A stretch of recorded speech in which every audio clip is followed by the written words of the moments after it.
State disaster management authority نے باد و باران کی پیشگوئی کے لیے ایڈوائزری جاری کر دی۔ محکمہ موسمیات کے مطابق آزاد کشمیر کے شمالی وسطی اور جنوبی اضلاع شدید بارشوں کی لپیٹ میں آ سکتے ہیں۔ 2 اور 3 اگست کی رات سے 7 اگست تک طوفانی بارشوں کا سلسلہ شروع ہوگا۔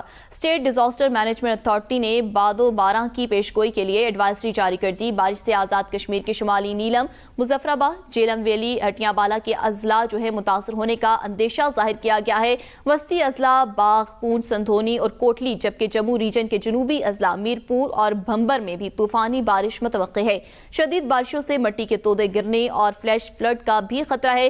دریاؤں کے کنارے آباد لوگ دریا کے فلڈ لیول سے دور رہیں۔ تمام ریسکیو ادارے، محکمہ شاہراہ اور متعلقہ شعبے ہوشیار رہیں۔ غیر ضروری سفر سے اجتناب کیا جائے۔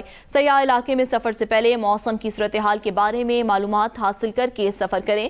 رات کو سفر کرنے سے اجتناب کریں۔ اسٹیٹ ڈیزاسٹر مینجمنٹ اتھارٹی کا عوام اور سرکاری محکموں کو انتباہ۔